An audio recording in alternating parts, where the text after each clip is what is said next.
Good morning. Do we really love him? എങ്ങനെ പറയും? അവനെ സ്നേഹിക്കുന്നു എന്ന് പറയുന്നവൻ അവൻ്റെ കൽപ്പനകൾ പാലിക്കും. അറിയാന്ന് പറഞ്ഞാൽ ജസ്റ്റ് ഒരു നോളജ് മാത്രമല്ല കേട്ടോ, പേഴ്സണൽ റിലേഷൻഷിപ്പിനെ കുറിച്ചാണ് ഇവിടെ പറയുന്നത്.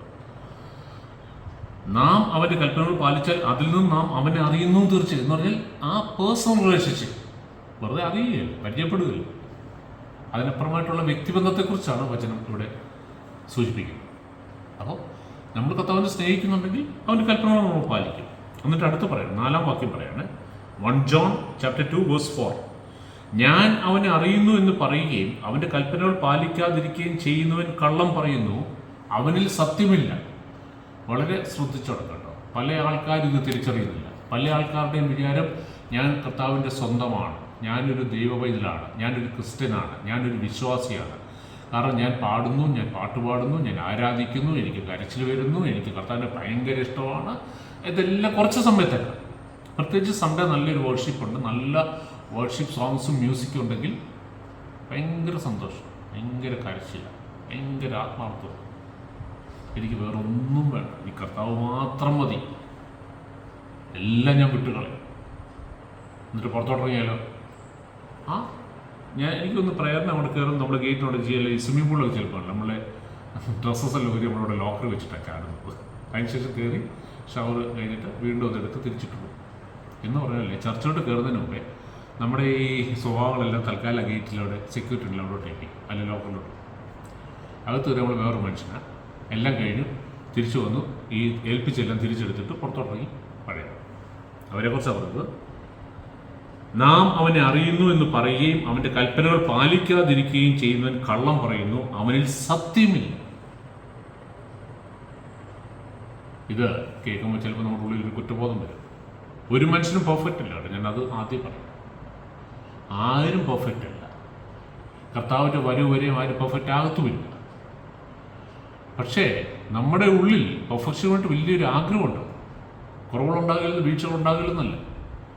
പക്ഷെ വീഴ്ചകളുണ്ടാകുമ്പോൾ നമ്മൾ അവിടെ മാനസാന്തരപ്പെടുന്നു, വീണ്ടും കർത്താവ് രക്തത കഴുകപ്പെടുന്നു, പരിശുദ്ധാത്മാവ് നമ്മളെ റിന്യൂ ചെയ്യുന്നു, പരിശുദ്ധാത്മാവ് നമ്മളെ ബലപ്പെടുത്തുന്നു. ഈ ഒരു പ്രോസസ്സിൽ കൂടെ നടന്നു പോകുന്നതിനെ കുറിച്ച് പറയുന്നത്. അല്ലാതെ അവനെ അറിയുന്നത് പറയുകയും അവൻ്റെ കൽപ്പനകൾ പാലിക്കാതിരിക്കുകയും ചെയ്യും എന്ന് പറഞ്ഞു കഴിഞ്ഞാൽ ഇത് ആരെ ഉദ്ദേശിക്കുന്നത് ചോദിച്ചു കഴിഞ്ഞാൽ, നമ്മൾ ശ്രദ്ധിച്ചു കഴിഞ്ഞാൽ അറിയാം. ഞാൻ പല ആൾക്കാരെ ഒബ്സർവ് ചെയ്യാം. അതിപ്പം കൺവെൻഷൻ ചർച്ചസ് ആയാലും അല്ലെങ്കിൽ ബെന്തിക്കോസ്റ്റ് ചർച്ചസ് ആയാലും ഇപ്പോൾ എല്ലാം തമ്മിൽ വലിയ വ്യത്യാസമൊന്നുമില്ല. ആദ്യ സമയത്തൊക്കെ ഭയങ്കര ഡിഫറൻസ് ആയിരുന്നു. ഒരു ജനറേഷൻ പഴയ തലമുറ വില കൊടുത്തിരുന്നു, അവരെല്ലാം ഉപേക്ഷിച്ച് കർത്താവിന് വേണ്ടി ഇറങ്ങി തിരിച്ചു. ഇപ്പം അവരുടെ മക്കൾ വന്നപ്പോൾ അവർക്ക് പിന്നെ അതൊരു പാരമ്പര്യം പോലെ. ബെന്തിക്കോസ്റ്റ് നമ്മളെ കുറിച്ചൊക്കെ കൺവെൻഷൻ ചർച്ചസ് പിന്നെ ഒരു സ്ഥിരം പാറ്റേണിലാണ് പൊയ്ക്കൊണ്ടിരുന്നത്. തലമുറ കൈമാറി കെടാതെ നിങ്ങൾ സൂക്ഷിക്കുക എന്നുള്ളൊരു ആറ്റിറ്റ്യൂഡ്.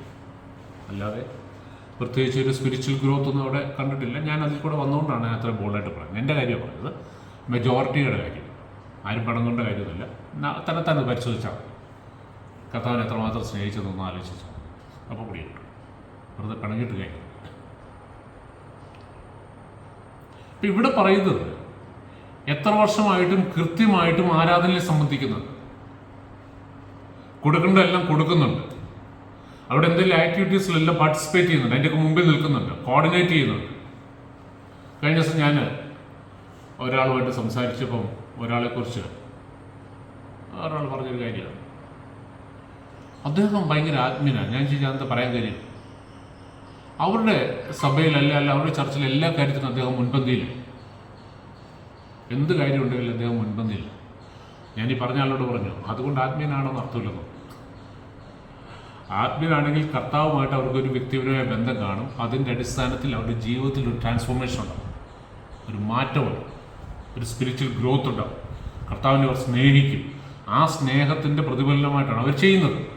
പല ആൾക്കാരും അങ്ങനെയല്ല, ഇങ്ങനെ കുറേ കാര്യങ്ങൾ ചെയ്ത് കുറ്റബോധം മാറ്റുക.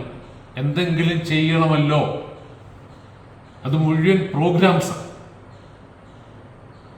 അത് നന്നായിട്ട് ചെയ്യും കേട്ടോ. ചിലപ്പോൾ ചില ബിൽഡിങ്സ് പണിയാൻ ഏൽപ്പിക്കുക, അല്ലെങ്കിൽ പുതിയ സ്ഥലം മേടിക്കുന്നു, അവിടെ പുതിയ ഇൻസ്റ്റിറ്റ്യൂഷൻസ് പണിയുന്നു, അതിൻ്റെ അഡ്മിനിസ്ട്രേഷൻ എല്ലാ കാര്യങ്ങളും പക്കായിട്ട് ചെയ്യും. പക്ഷെ അതും ആത്മീയതയുമായിട്ട് എന്താ ബന്ധം? അപ്പം കേൾക്കുന്നവർക്ക് സംശയിച്ചാൽ പിന്നെ ഇതൊക്കെ ആര് ചെയ്യും? ഇത് ആത്മീയയുടെ ഭാഗമല്ലേ? ഞാനൊരു കാര്യം പറയാം, നമ്മുടെ ആത്മീയത എന്ന് പറയുമ്പോൾ നമ്മളെല്ലാം ചെയ്യുന്നത് കർത്താവിനോടുള്ള സ്നേഹത്തിൽ. അപ്പോൾ അവിടെ ആദ്യമേ നമ്മുടെ സ്വഭാവത്തിൽ വലിയ മാറ്റം വരും. നമ്മുടെ സ്വഭാവത്തിലൊരു മാറ്റം വരാതെ ഞാൻ കുറേ ബിൽഡിങ്സ് പണിച്ചിട്ട് എൻ്റെ കാര്യം കർത്താവിന് വേണ്ടിയിട്ടാണെന്ന് പറഞ്ഞുകൊണ്ട് എൻ്റെ സ്വഭാവത്തിലൊരു മാറ്റമില്ല, എനിക്കൊരു മാനസാന്തരമില്ല. ഞാൻ രാവ് പോലെ ഊണും ഉറക്കവും ഒഴിച്ച് ഞാൻ ഒത്തിരി കാര്യങ്ങളിൽ ഇങ്ങനെ പണിയുകയും അതിന് വേണ്ടുന്ന കോർഡിനേറ്റ് ചെയ്യുകയും അതിന് വേണ്ടുന്ന കാര്യങ്ങൾ ചെയ്യുകയും ചെയ്തു കഴിഞ്ഞാൽ എനിക്ക് ആ പള്ളിയുടെ അപ്രീസിയേഷൻ കിട്ടുമെന്നല്ലാതെ കർത്താവ് അപ്രീഷിയേറ്റ് ചെയ്യും. കാരണം എൻ്റെ ജീവിതത്തിൽ മാറ്റം വന്നിട്ടില്ല. ഞാൻ കർത്താവിനെ സ്നേഹിക്കുന്നില്ല. ഞാൻ ഈ ചെയ്യുന്നതിനെല്ലാം വേറെ എന്തെങ്കിലും ഉദ്ദേശങ്ങൾ കാണും, പല ഉദ്ദേശങ്ങളും. അതൊക്കെ തന്നെ ആലോചിക്കുമ്പോൾ പിടികിട്ടും എന്താ ഉദ്ദേശം എന്തായിരുന്നു എന്നുള്ളത്. ഒറ്റ കാര്യം ചോദിച്ചാൽ മതി, ഞാനാ ചെയ്തത് കർത്താവിനുള്ള സ്നേഹത്തിലാണോ? കർത്താവിനുള്ള സ്നേഹത്തിൽ ആദ്യം ഞാൻ കർത്താവിനെ അനുസരിക്കും. എവിടെ? എൻ്റെ സ്വഭാവത്തിൽ മാറ്റങ്ങൾ വരാനായിട്ട് ഞാൻ കർത്താവിനെ അനുവദിക്കും. ഓക്കെ. അപ്പോൾ അവൻ്റെ കൽപ്പന പാലിക്കുകയും ചെയ്യുന്ന കള്ളം പറയുന്നു, അവനിൽ സത്യവുമില്ല. എന്നാൽ അവൻ്റെ വചനം പാലിക്കുന്നവനിൽ സത്യമായും ദൈവസ്നേഹം പൂർണ്ണത പ്രാപിച്ചിരിക്കുന്നു. അപ്പോൾ കർത്താവിൻ്റെ സ്നേഹം വരുമ്പോഴാണ് നമ്മൾ കർത്താവിനെ അനുസരിക്കാൻ തുടങ്ങുന്നത്. പിന്നെ നമുക്ക് കർത്താവിനെ നോ പറയാൻ പറ്റത്തില്ല. ആ സ്നേഹത്തിൽ അനുസരിക്കുന്ന ശരിക്കും ദൈവത്തിൻ്റെ സ്നേഹം അനുഭവിക്കുന്നവനും. അതാ പറയുന്നത്, അവൻ്റെ വചനം പാലിക്കുന്നവനിൽ സത്യമായിട്ടും ദൈവത്തിൻ്റെ സ്നേഹം പൂർണ്ണത പ്രാപിച്ചിരിക്കുന്നു. പെർഫെക്റ്റ്. ബാക്കി എടുത്ത് കർത്താവ്